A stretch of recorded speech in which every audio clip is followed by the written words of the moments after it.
Hello，我係 Amy。相隔一年，今年嘅12月，我再一次嚟到呢一個距離倫敦大概2個半鐘車程，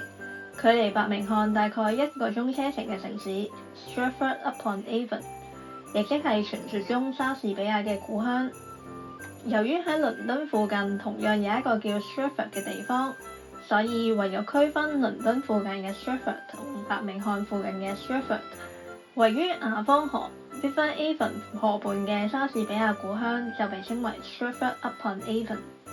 我過去玩嗰日係上個禮拜4，同時係當地嘅聖誕市集舉辦嘅第一日。因為我對自己揸車冇乜信心，所以我係坐火車而唔係揸車過去嘅。我坐火車過去嘅時候，由 Royal Leamington Spa 轉車去 Stratford-upon-Avon 班火車突然間壞咗，於是我就按車站職員嘅指示，去咗距離火車站冇幾遠嘅的士站坐的士過去。計埋我在內，坐的士過去嘅乘客只有12個，只需要3架的士就載得晒。所以其實我有少少懷疑係咪火車公司想慳返啲油錢，所以特登停咗班火車安排乘客去坐的士。但因為我嚟咗英國之後都未搭過的士，所以難得搭下都有一種覺得新鮮又有趣嘅感覺。由 Royal Leamington Spa 火車站出發，坐大概半個鐘的士之後，就嚟到 Stratford-upon-Avon 嘅火車站。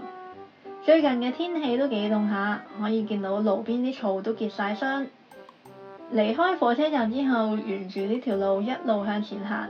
過2條馬路，再繼續行一小段路，冇幾耐就會見到市集嘅鐘樓同埋一座2-3層樓高嘅旋轉滑梯。平時逢星期日舉辦嘅週日市集都係喺呢一個位舉行嘅。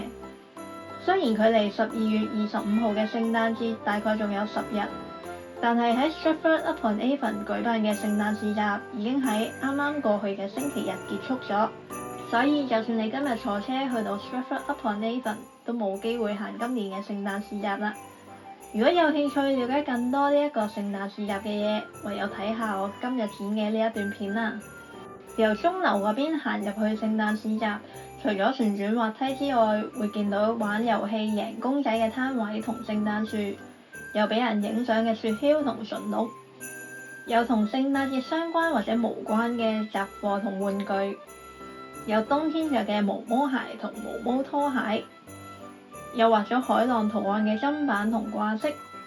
行過呢個位嘅時候，唔知點解有啲好似雪嘅東西飄落嚟，但行過咗之後就冇晒啦，唔知究竟係咪雪嚟嘅呢？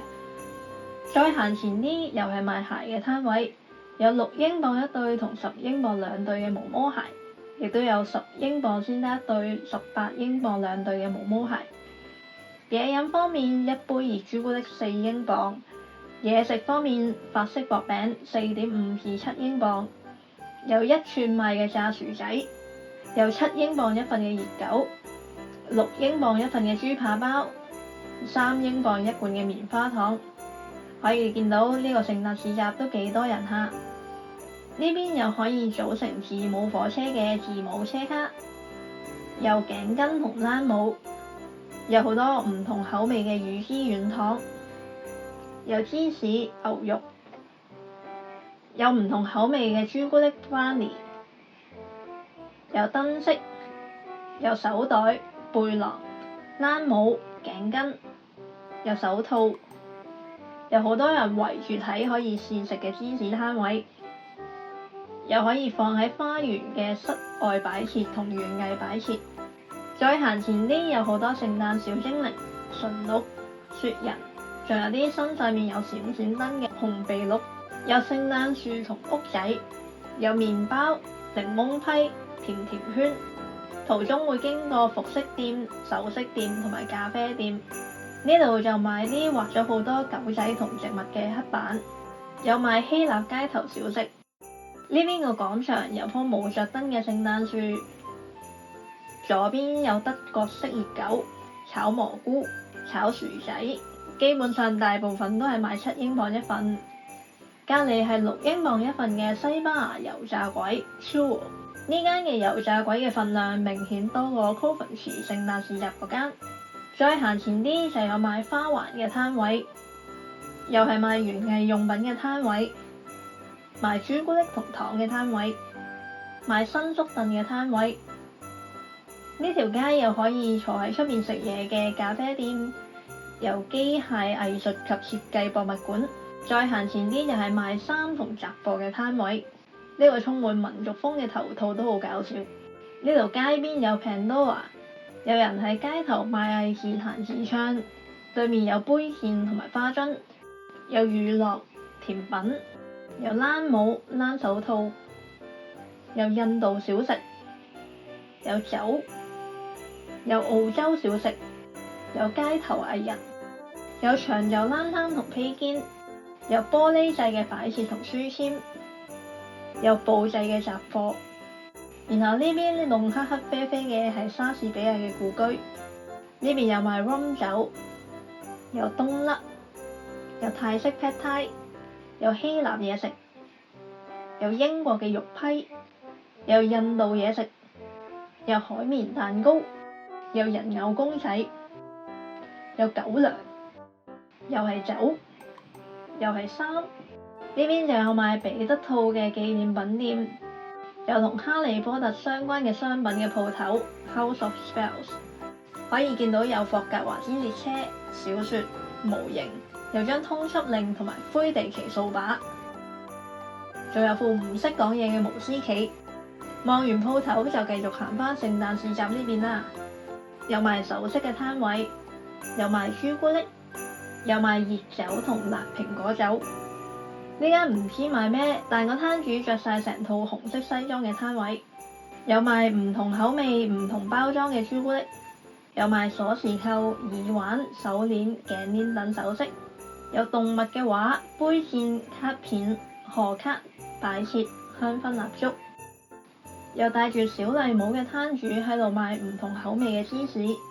有頸巾、手鏈、手套、冷帽、圍巾，有手袋、掛飾。呢個毛毛手袋睇起上嚟都幾得意。再行前啲就有賣蜂蜜、BB 衫、毛巾、各種嬰幼兒用品，有色彩好鮮豔嘅服飾、文具、擺設、公仔、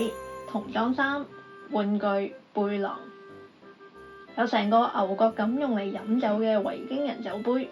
有着住聖誕裝嘅聖誕小精靈同馴鹿，有俾小朋友玩嘅玩具、樂器、茶具套裝、公仔、火車、童裝衫，仲有浴袍添。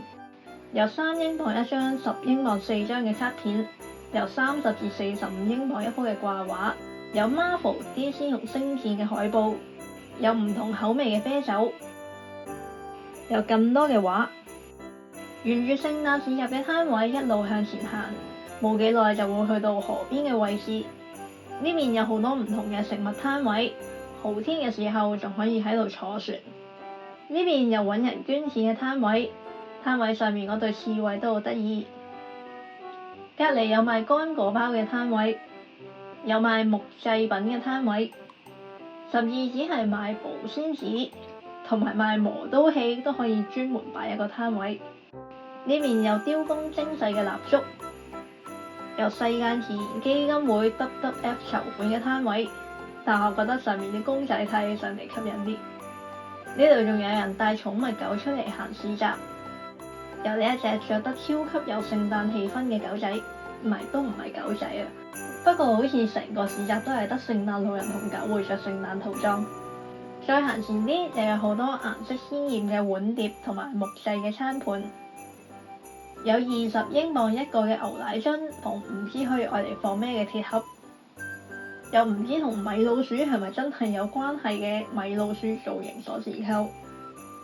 有唔同口味、唔同軟硬度、有鹹有甜可以自由配搭嘅芝士，有依家俾咗錢之後要到春天先至送貨嘅戶外用台凳同太陽傘，有好得意嘅熊仔家族，有同電影相關嘅素描畫，仲有 Giorgione 嘅經典畫面，有用風景為主嘅拼圖、畫同埋月曆。根據官方網站嘅講法，呢個聖誕市集總共有300個攤位咁多，就算我一個攤位只係講5秒鐘，都要成25分鐘先講得晒，所以我就唔全部逐一介紹啦。除咗行市集嘅攤位之外，呢度仲有機會見到有人現場演唱，有拎住啷啷周圍行嘅聖誕老人，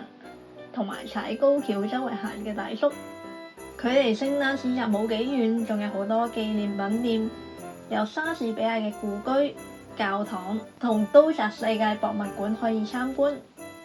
不過教堂入邊就冇咩特別嘢睇，如果唔係參加崇拜或者睇詩班獻唱，就只係過嚟望下個彩色玻璃窗、壁畫同感受下教堂入邊嘅莊嚴氣氛。至於博物館呢，就要俾錢先可以入場，但因為我媽對博物館冇咩興趣，所以就冇付費入場睇啦。唔知依家睇緊呢段影片嘅你，對呢類型嘅博物館有冇興趣呢？無論有冇興趣，都歡迎喺下邊留言話俾我知。行返去入口附近，可以見到聖誕老人原嚟過咗嚟呢邊坐雪橇。行到大概5點鐘左右，太陽開始落山嘅時候，街上面同聖誕樹嘅燈飾都開始着咗。兩個踩住高蹺嘅大叔手上面好似保齡球樽咁嘅長棍都着咗燈。佢哋會用呢啲唔同顏色嘅長棍拋嚟拋去做現場表演。因為收音唔係太好，我就唔播大叔現場唱歌嘅錄音啦。但佢可以一路唱歌一路現場表演，都真係好犀利。等個天黑晒之後，可以見到街上面有唔少聖誕裝飾，睇起上嚟比日頭靚咗好多。同伯明翰嘅聖誕市集相比， Stratford-upon-Avon 嘅攤位數目又多好多。食物方面亦都有好多來自唔同地方嘅小食。賣酒嘅攤位大概10間入邊就有1間。不過呢個聖誕市集一年只會舉辦4日，今年更加因為第4日落雪，所以取消咗，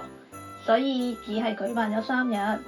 如果你對 Stratford-upon-Avon 嘅聖誕市集感興趣，就要留意下佢出年舉辦嘅日期同埋時間，或者留意住我嘅 YouTube channel 啦。下次嘅影片，我哋再去英國嘅其他地方睇下啦。咁我哋下次影片再見。